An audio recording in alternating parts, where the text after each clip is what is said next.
Many sims already simulate rain, and with iRacing's recent launch of rain, I want to share 5 tips that I've learned from real-world racing in the rain that will help you cut your lap times in wet weather, both in sim and in real life.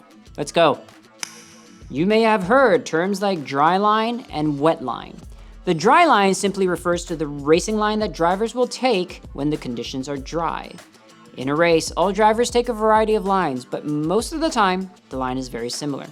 Because the same piece of track is driven on so many times, the rubber from the tires deposit over and over on that same piece of track, leaving a very rubbered, dry line. In the dry, this line is great because rubber on rubber generates a lot of grip, and we'll talk about why in a moment.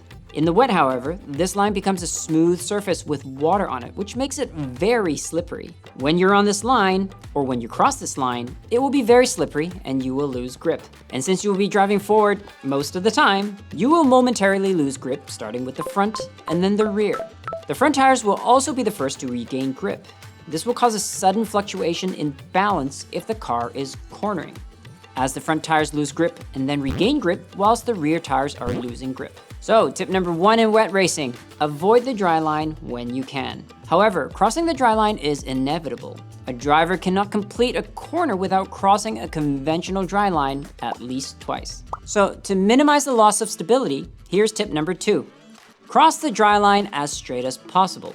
By crossing the dry line as straight as possible, when the tires slide, they will slide mostly forward instead of sideways. And this will maintain as much stability and predictability as possible. This type of line is often referred to as squaring off or V'ing off the corner. This line involves entering the corner straight for much longer than in the dry, past the dry line, and then making a tight turn, then going straight at the exit to cross the dry line again.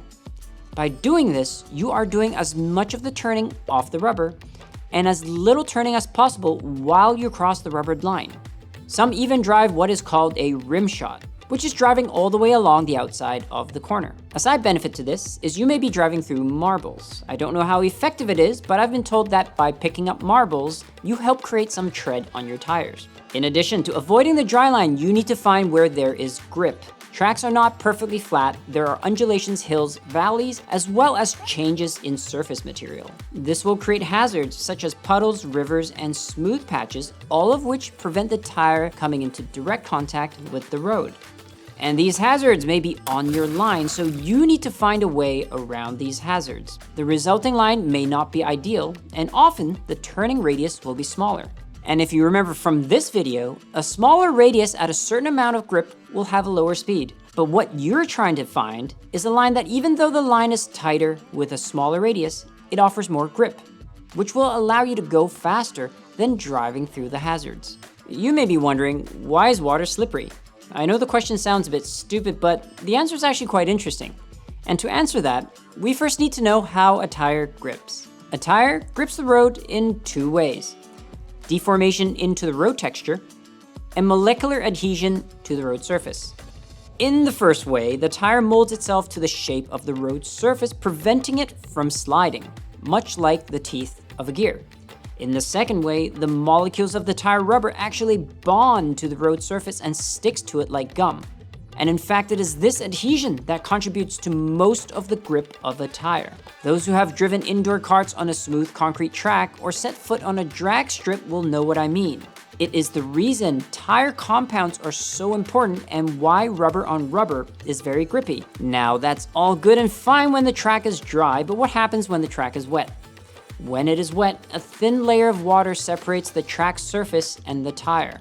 This separation will prevent the tire's rubber from bonding and sticking to the road surface, which eliminates a large part of how a tire generates grip. This leaves the other way a tire can grip the road, which is through molding to the road. If the macro roughness of the track surface can penetrate the surface layer of water, it can provide more grip. This is why when there is no standing water, slicks can actually still do the job. But once there is standing water, the tire will need to move the water out of the way to reach the road roughness so deformation can occur.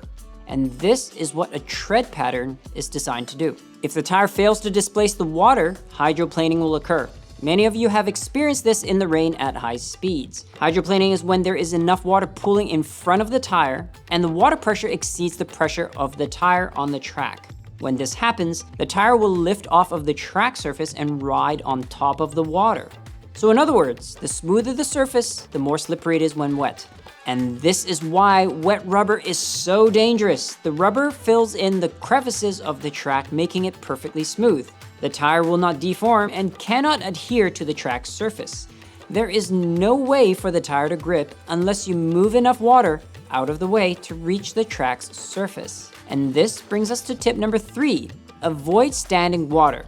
This is the reason why you should avoid the hazards I mentioned earlier. If you see a puddle, river, or smooth patches, drive around it as much as possible.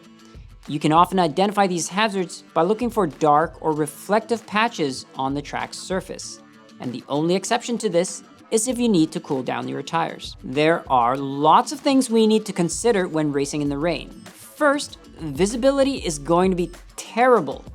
It's not so much because of the rain, but more because of the spray from the car ahead. So the more standing water, the worse the visibility. This is especially if you're in an open cockpit. To make things worse, the visor could fog up, and if you're in an open cockpit, you won't be able to open the visor to let air in. Second, wetness is not binary. It can be just damp, and slicks can be used, or there can be so much water that even rain tires will have trouble. To make it even worse, it can be very wet on one part of the track and damp or even dry in another. Similarly, different parts of a corner can have wide range of how much water is on the track's surface. Over the course of a race, dry trails are created where water has been displaced after being driven on. So the variance in grip in different parts of a corner are much larger in wet conditions than in the dry. In the dry, large changes in grip are rare, and even when they do occur, they're very consistent and very predictable. But in the wet, large changes in grip are very common, which leads to drivers taking very different racing lines because so many new variables are introduced. Grip can depend on water level, presence of oil or fluids, and the roughness of the road, just to name a few. And this brings us to the next point: wetness evolves. Initial rain is the most dangerous. All the oils will get washed up to the surface before it gets washed away. And it's no secret that oil can end your race in an instant with or without water. And then with persistent rainfall, the track will get wetter and wetter. Some parts of the track will accumulate more water than others, forming puddles. And that water may flow from areas that are higher to lower, forming rivers. Finally, different parts of the track will dry at a different rate. Sunny parts will dry faster than shaded or shadowed areas, and damp track will dry faster than the adjacent puddles. And this is why it's not uncommon to have puddles right next to dry track after it has stopped raining. And this brings us to tip number 4, be adaptable. Even when there's a little bit of rain, be ready to make changes. Your line may need to change in a big way, as does your setup or in-car settings. And the track can change from lap to lap, so what worked a few laps ago might not work anymore. So be on your toes and be adaptable. And also, tip number 5, stay off painted surfaces. The track surface is relatively rough and porous. So not only does the macro roughness provide some contact with your tire, but it also drains the water, albeit slowly. Painted surfaces, such as curbs, on the other hand, are smooth and non-porous. Water will remain on these surfaces, and there is no surface roughness to help the tire grip. These surfaces can feel like ice, so be sure to stay off them in the rain. A little preparation goes a long way, so here are some of the things you can do to prepare for a rain race.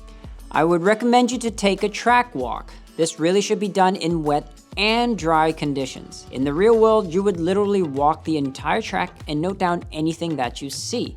On a rain day, these would be where there is standing water, where there are dry patches, any changes in surface texture, and where the rubber is. In a sim, you can maybe do the same with a camera and go to different parts of a track and look for all those things, assuming the sim models that level of detail in their weather model. If your race is open setup, make the necessary changes to adapt to rain weather. Your power to grip ratio is going to be higher in wet racing, so you'll likely need to improve the car's stability above all else. When you get the opportunity, test for grip when the risks are low. For example, if there's a skid pad or a straight line brake zone with lots of runoff. You can safely get familiar with the grip limit with much less risk. And this doesn't have to be done in the context of a race. You can do this in practice sessions, track days, and test and tunes. Anytime you have access to track facilities in the wet weather would be a good opportunity. Or even when it's dry, many skid pads can be made wet for this very purpose. Thank you so much for having stayed with me this far. To quickly recap the tips, you want to avoid the dry line, cross the dry line as straight as possible, avoid standing water, be adaptable, and stay off painted surfaces. I hope these 5 tips will help you get a good finish on your next race. And for more tips and science on how to go fast, check out my other videos on YouTube. Also, take a look at my website, www.lasttenth.com, to see how I can help you improve, and find links to my Discord server where you can find resources and get your questions answered. I would love to hear from you, so please leave me a comment below. Let me know how I'm doing and what topics you'd like to learn more about. In the meantime, keep sending it, and I'll see you next time.